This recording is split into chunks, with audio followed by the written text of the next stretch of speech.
to do it. Kill girl. Hello, everybody, and welcome to the Health and Harmony podcast. We are your hosts, B and Rox.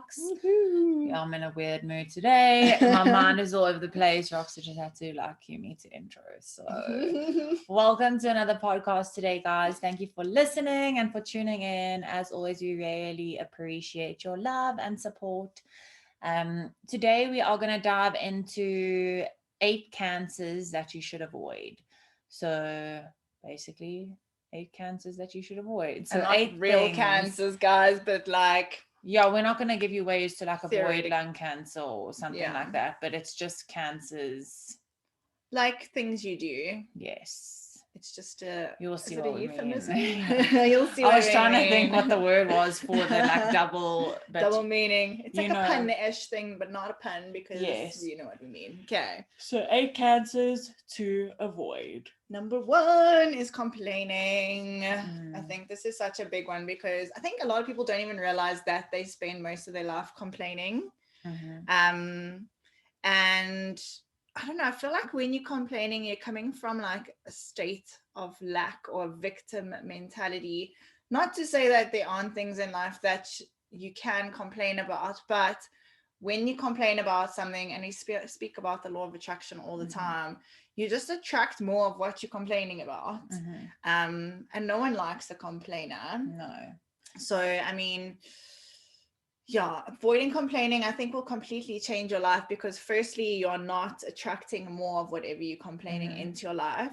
Secondly, you're not focusing on the things that are bringing you this unhappiness that is causing you to complain about it. So you are changing your mindset and not letting it consume you.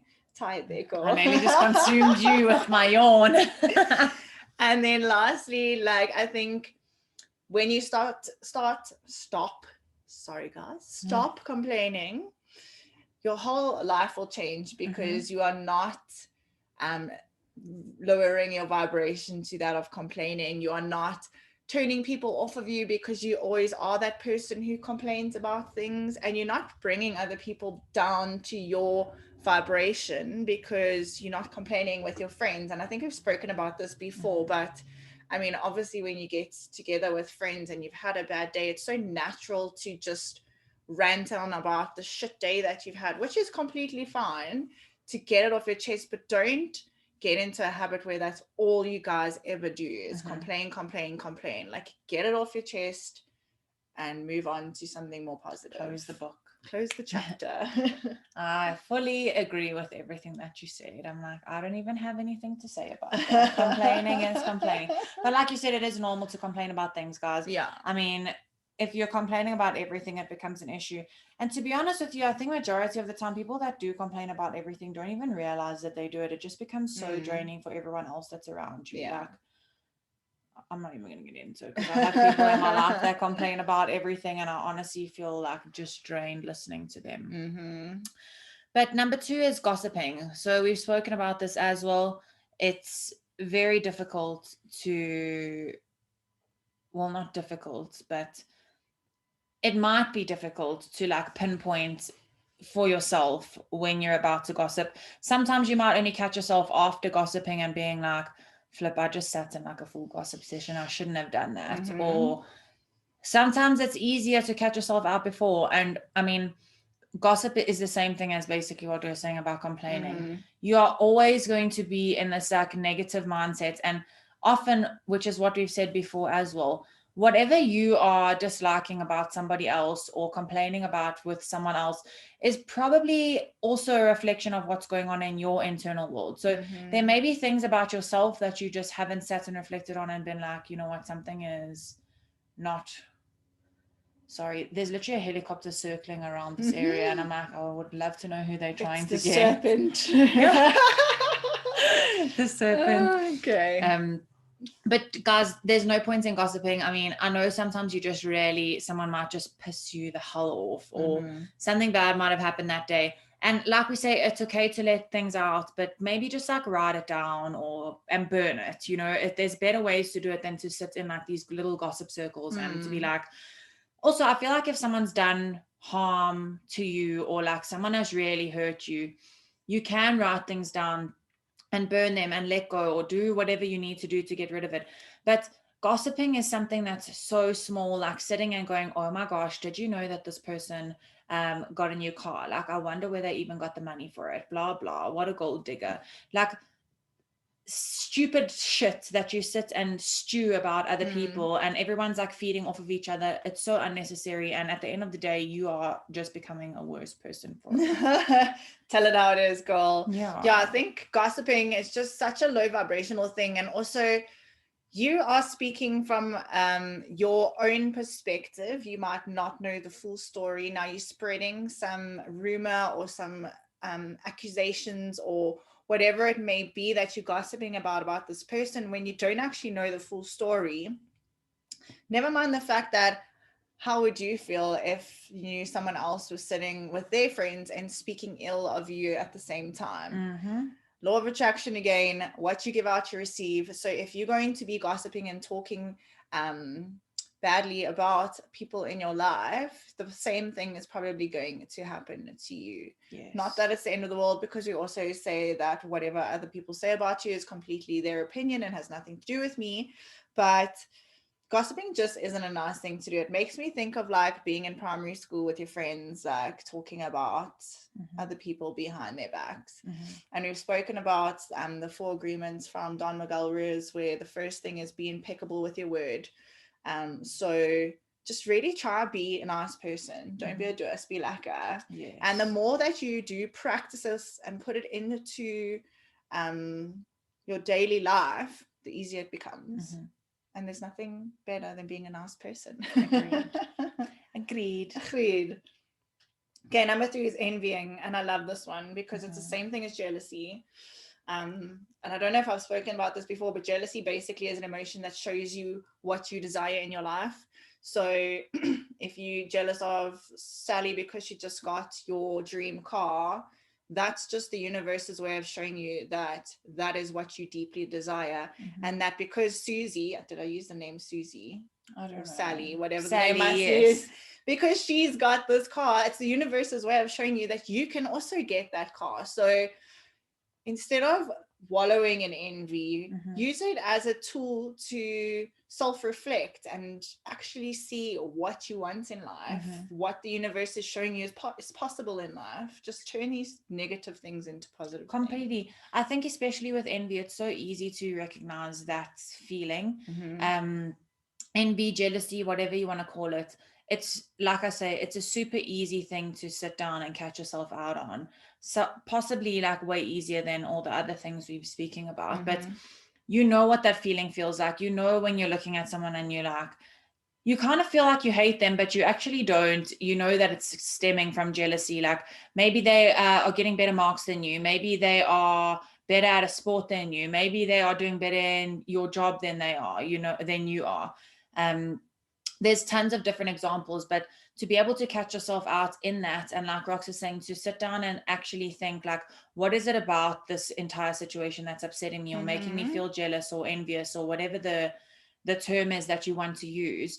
It is something that you desire in your life. And the more you realize that, like Rox is saying, that is attainable to you too, that feeling of envy and jealousy will subside because you can start working on it for yourself as opposed to focusing on other people. And I feel like one thing that I always come back to with envy and jealousy is the more that you focus on somebody else's doing good or someone else thriving or someone else doing better than what you're doing, you're manifesting for them to do even better. Like instead of sitting and focusing on yourself and manifesting that you do better in your job or in your whatever it is that you're in, you're focusing on this other person and how well they're doing. And it's so not fair, everything gets handed to them on a silver platter, or they are just in the right place at the right time. The more you say these things, the more you manifest that for that person as opposed to manifesting it for yourself. So catch yourself out on that shit because you are manifesting someone else's good life instead of your own. Which isn't a bad thing. No, it's not a bad thing. But if you're feeling envious and that's what's causing you to say like, it's not fair, she's got this, she's got that, all you're going to do is manifest more good for that person than you are going to be for yourself. And So like I was saying, it's not focus- bad to yeah. manifest good things for other people, but if it's stemming from envy and jealousy, it is. So how's this for a flip that on its head kind of thing? I was just thinking about this now. If there is someone that like constantly makes you feel jealous or envious of them, turn that person into your hero, because they are doing something fucking right. Mhm. If they are excelling in their career or excelling in something or getting something or just having the life that you are so jealous of, which means that you would love to have that life, start like seeing what they're doing, because obviously what they're doing is working, whether they're putting in extra hours or they are whatever they may be doing. Those can be lessons for you on how to achieve the same thing in your life. Agreed. I love that. Make your envious people your hero. Yes. Okay, number 4. You go. I'll go. I'm like, go B. Number 4 is comparing, and I think this also ties nicely into envy, because you almost touched on it at the end of the envy there. But comparison is the thief of joy. You are the only person you should be comparing yourself to. Yes. You will never have that person's life, that person's husband, that person's kids, that person's achievements, that person's figure, that person's whatever family, whatever it is that you are comparing yourself to. We're also unique in our own ways. And when you are focusing on someone else, you're not focusing on yourself. And we're all unique. We are all amazing. We all do things in our own special, weird, and quirky ways. And that is what we can use to make ourselves successful. So comparing yourself to others is just going to bring you down, make you feel shit, make you feel like you're not where you should be in your life, but you are where you are. And that's where you are. And like I said, the only person you should be comparing yourself to is yourself, because you just want to get better and better every day. And at the end of the day, you need to realize that, number one, yes, you should not be comparing yourself to anyone else other than yourself. But number 2 is, you might look at things in other people and be like, I wish I was this, I wish I was that. But there are people in your life that are looking at you the exact same way and are going, I wish I did things the way she did it, or I wish I did this, or I wish I had this. Every single person is comparing themselves to someone else other than themselves. And there are people that are looking at things in you that they are thriving towards for being better. So rather look at yourself and be like, I can be better than the person I was yesterday or last week or last year, rather than trying to be better to be like somebody else, because that person is like that for a reason. They also have their flaws. They also have their downsides, just like you. Every single person is human, but you become so fixated on the positive sides of that person that you are completely blindsided almost by the positive, that you will never focus on that person's negative side, because you just keep comparing yourself to their positivity. And I love what you said there, by like, you may be comparing yourself to someone who you feel is more successful or more whatever it is, but there are people that are looking up to you because you are more of whatever they want to be. So if you just keep being your authentic self, doing what you're doing, like, you are already inspiring people. You are already shining your light out without even realizing it. And the more that you step into you and in your you-ness and thrive and be successful doing the things that are unique to you and unique to your path and unique to your whatever it is, the more people you're going to inspire. You're not just becoming like a mold copy of someone else. Agreed. Okay. Then number 5 is consuming. So I feel like this can be broad, because it can be you consuming or being consumed by, but it sounds so sexual. I love it. I'm like, do not become consumed by things in your life. Like, do not become consumed by wealth. Do not become consumed by whatever it is, by addiction, there's so many things. I mean, like I said, it's a very broad thing, but I just think to be stuck in like a consumed mindset in general, no matter where it comes from, is very limiting, number 1, and also will leave you in a very negative mindset / body / mind, body, soul. Everything will be negative around you. Like, you cannot be consumed. Also, I mean, that's what I'm saying, it's so broad. You cannot be consumed by negativity. Don't be consumed by basically anything negative. Do not let negativity consume you in like a broad yeah. I love that you look at it state. from the point of being consumed by, because when Mhm. I read that, I thinking of consuming things, Mhm. because as like, let's be real, guys, as humans, we are highly consumptious, if that's a word, of everything. Whether it's food, we are ruining the planet by the way we like excessively farming because of overpopulation, consumption of TV and social media. We are becoming addicted to that kind of stuff. There's so many things that as humans we are over consuming.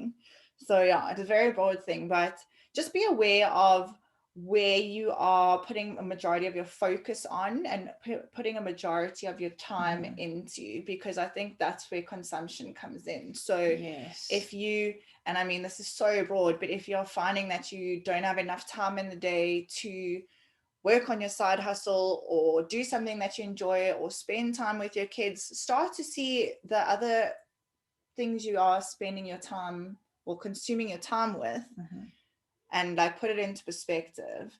Are you scrolling through Instagram? Are you watching 3 hours of TV at night? Because that's consumption that is not healthy if you are looking for more time. Yes. And I love that you bring up social media, because I'm like, if you want to look at consumption that way, it's like you also need to focus on what are you consuming every day on social media? Who are you choosing to follow? Who are you choosing to spend your most time basically brainwashing yourself? Is it positive things that are helping you achieve your goals in life, or is it that you are a more anxious and fearful person, but you are only following accounts that make you feel anxious and more fearful? So be careful of what you consume every day on social media, whether, I mean, you watch YouTube videos or you scroll through Instagram or you spend your time on TikTok or Facebook or whatever it is. What are you spending most of your time looking at on those apps? Because it can be consuming you. Yes, it can be consuming you, and you can be consuming too much of a bad thing. So I love that you touched on the accounts that you follow on social media. I was literally thinking about that this morning, and I was sparked by a memory I had sitting with my sister, because she was like, it's so nice when you start to follow people on Instagram that are like inspiring, or like just even those general Instagram accounts that like put up fun quotes that make you feel happy. And I said to my sister, that's so weird, because that's all that I do. Yeah, I was like, just gonna say I did that. this detox maybe like a year ago, where I realized the people that were irritating me or bringing me down or just like keep bringing up negative emotions got unfollowed. And now it's all the people, every time I listen to a podcast and they have a guest on that like really inspires me, or just I'm like, damn, this person knows what the fuck's going on. I'm like, I have to go follow them. So my Instagram is just like literally like positivity hour when I go through my feed. So if that is something that is bringing you down, like do the social do the social media detox. Yes. And I'm not saying cut yourself off from social media, but the detox I'm saying is like to get rid of the shit that makes you feel bad. Agreed. I don't know why I always say agreed. Yeah. Okay, number 6, doubting. Doubt kills more dreams than failure ever will. I don't know if that's the actual quote, but that's what popped into my head now. Oh, I can hear my one earphone again. I need to stop moving. We've got a glitchy earphone, guys. But yeah, I think doubt is the one thing that holds people back from absolutely achieving anything in their life. We all, yes, it's also societal conditioning, and we can say this for everything, but when you doubt yourself and you don't allow yourself to try things and fail a million times and learn the way that you can do it best and be successful at something, you're never going to succeed in your life, because you're always holding yourself back with doubt. I think doubt, like we were saying with everything before this, can be also a very broad topic, but just doubting in general. I mean, whether you doubt yourself or you doubt people around you, or sorry, the courier guys, yeah, so the dogs might bark a bit, but I'm like, are we going to carry on with the barking? Might as well. Cool. But self-doubt, like Rox is saying, will kill more joy than or more dreams, then anything else ever will. You can't doubt yourself, guys, and expect to be successful. Yeah. So. And I think also, like, I don't know why this came to my head. Sorry, hopefully you can hear me. Hold on, let's just pause because you guys I literally am going to be so distracted. And we're back. I was so distracted. I was like, there might be a bit more barking, but we just the bulk of it is carry over. on. Yeah. So one thing that pops into my mind now is like, how many times have you asked someone a question, or someone asked you a question, you're like, I doubt it, and then it's actually the complete opposite has happened. So I mean, that's also where you can look at doubt. Like, it's such a presumptuous thing to be like, I doubt myself, or I doubt the situation, or I doubt the outcome, but it could happen. Just be positive. Like, the more rather manifest that it will happen. Exactly. And the more things you try, the more knowledge you gain, the more wisdom you gain, the more experience you gain, and the more likely you are to be more successful, because you know all the things that work and all the things that don't work. Completely. Okay. Number 7 is fearing, which is also a great one. I feel like fearing and doubting, all these feelings all kind of stem from the same place. But like we've spoken about, I think we've actually touched on this quite a bit lately with regard to fear. But yes, there are times where it is necessary to feel fear. And yes, there are dangerous and fearful situations. But to be overcome by fear is just a completely negative mindset, and also just like a negative space to be in. Like, we speak about vibrations, but to be stuck in like a fearful mindset is to be stuck in a really low vibrational state of mind. And I think an example of being fearful is like, I'm sure everyone has some sort of person in their life, or maybe it may be you, that is scared of absolutely everything. And they are scared to try new things. They are scared to do new things. They're scared to meet new people. They're scared to talk to people. They're scared. Everything in life basically makes you fearful. And it's not to say that being fearful means that you are scared by everything in life, but you may find just one thing that makes you feel super fearful. And I get that.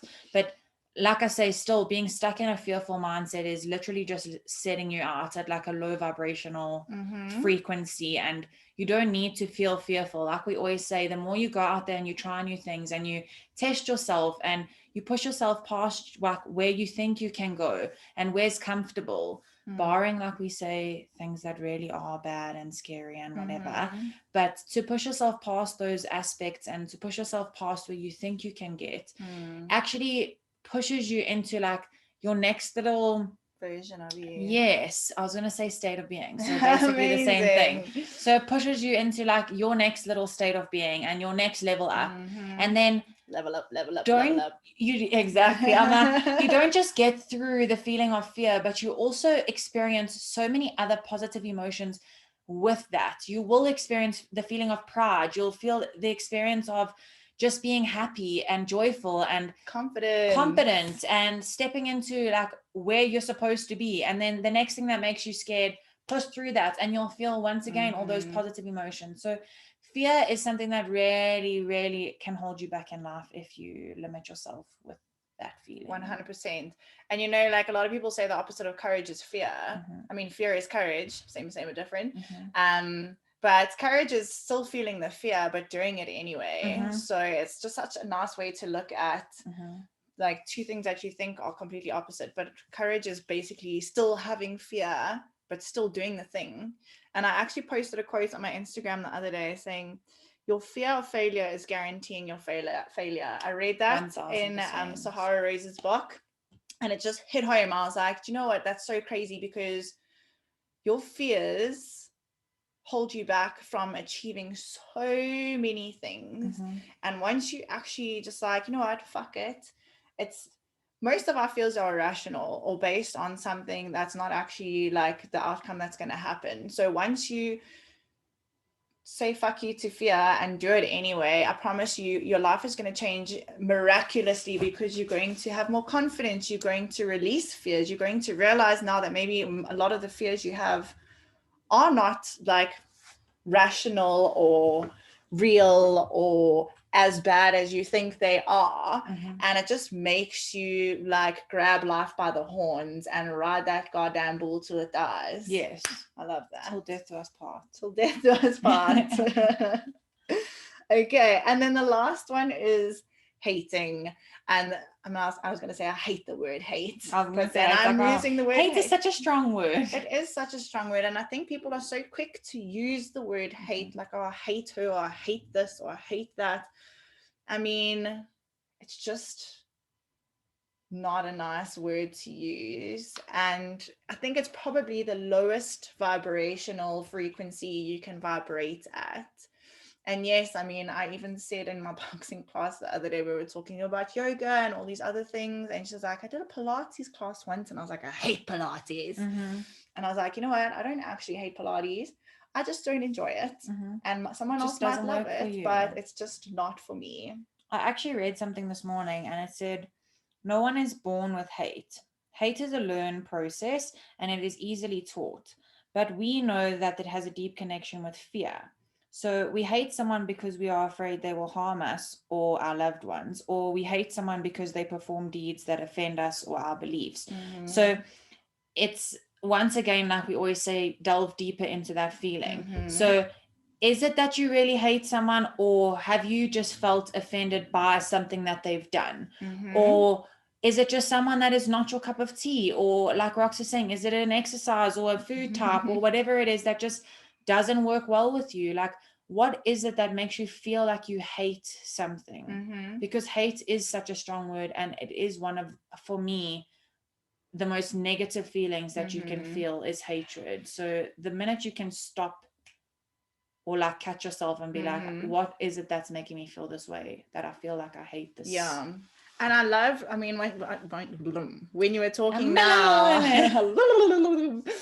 when you're talking now, the one thing that actually came to me is that hate stems from preconditioning and like belief systems and stuff that we've been brought up to. And if you think about it, like, that's where racism comes from, and like terrorism and war, it all stems from hate, because as a baby we were born into this world like a clean palette. Is that what you paint on? Yes. Canvas. Like, that sounds so I was wrong. like, yes, palette. A clean canvas, and your parents and your religion and the country that you live in and your friends and everything that you grow up with, like, instills these beliefs in you. And they might not be real, they might not be the truth, they might not be whatever they might not be, and that causes war, causes terrorism, causes all these fucking terrible things, because we hate someone because they're not the way we think they should be, because somebody taught you to hate that person. So I think if people can really start to sit back when they decide that they hate something and really delve deeper into the reasons why they hate them, and then maybe do some research and actually find out the facts, because it can literally change the whole world. I mean, world peace is a dream that I do have, guys, and I'm not entering Miss Universe, let me tell you one thing. But I think if we all really assess ourselves when we feel this feeling hate, it could change the whole world and bring upon peace, bring peace upon us. Peace. Yes. But that's my I fully agree with you. But guys, that's what you can now understand by us saying that there are 8 cancers that you should avoid, because I think there's a big play on the word cancer. Cancer literally eats you alive, and cancer, it comes from your own self, your own cells. Exactly. It comes from the internal, and it eats you alive from the inside out.